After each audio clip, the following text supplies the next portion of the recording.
अपने दोस्तों से मिलने जा रहे हैं। देखिए इनके कैसे दोस्त हैं।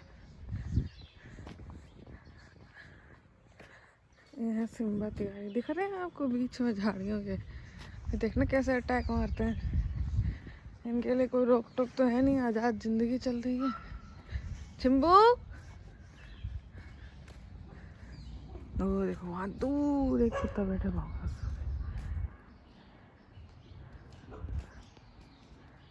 आ गए।